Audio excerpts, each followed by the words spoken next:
Hello, good morning, America. The Island Ricks is back with another video. Today we want to talk about what will the Lakers' future look like 2, 3, 4, 5 years from now. They say everything goes in a full circle, right? You know, this is not the first time that the Lakers been down. It's not the first time. And, you know, what the thing is, a lot of players that y'all seeing right now, they're going to regret not coming to the Lakers. You would think that with history and how history repeats itself, you would think that players would say, hey, this team has proven that they can make champions. They have proven that they can produce legends.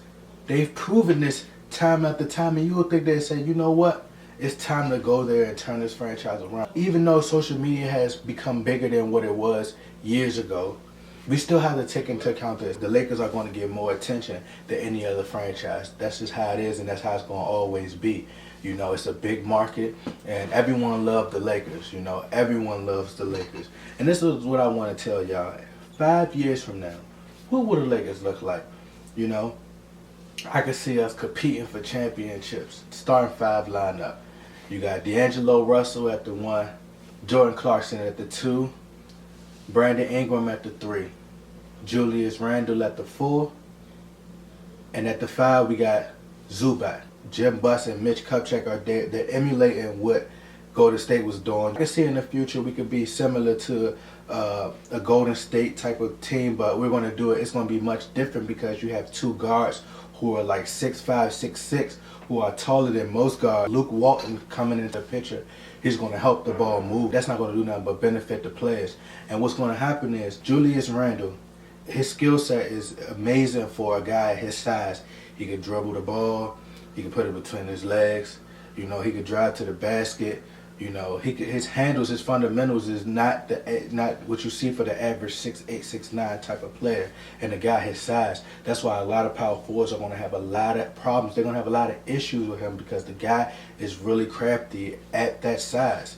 And he could pass the ball. That's what's even more amazing. You know, I'm always 10 steps ahead. I'm always looking towards the future. And I'm telling you, I think that a lot of players now are going to regret not staying with the Lakers or not playing or not coming to the Lakers because they have a winning pedigree. People are in the moment type of thinkers. And what's going to happen? We're going to have a all-star caliber team. We're going to be a dominating team because we're going to have 4 all-stars on one team.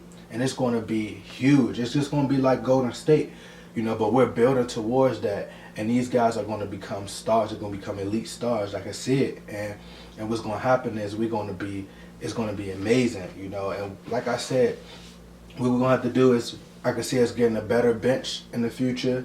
And, you know, I can see Brandon Ingram averaging about 27, 28 points per game, you know, and I think it's going to be ridiculous. Like, it's going to be scary. 2 or 3 years from now, I can see us getting to a Western Conference championship. Luke Walton is going to speed the process up. Steve Randle, 14-10, 14-11, you know, and just dominating the boards, man. So let's look at the stats.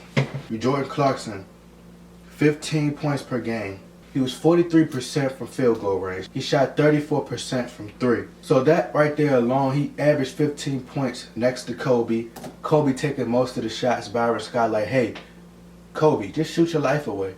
It really don't matter. You're going to win 17 games. Just shoot your life away. It really don't matter. So we didn't have no ball movement like that. So he's really going to, you know, the better your coach is and the better your players are, it's going to elevate your game that much more. Jordan Clarkson, if you notice, if you look at his videos on Instagram or you know, his workout videos on, they say he's a workaholic. He loves to work. He wants to be great. D'Angelo Russell, you know, 41% from field goal, and he was 35% from 3-point range. So just imagine a little more work. Just imagine what he could become. You know, this is a glimpse. And we got to talk about Brandon Ingram 3-point percentage. Brandon Ingram is 41%. That's why Luke Walton stated that that's the player that he wanted, because now you're able to spread the floor. Now you can move the ball.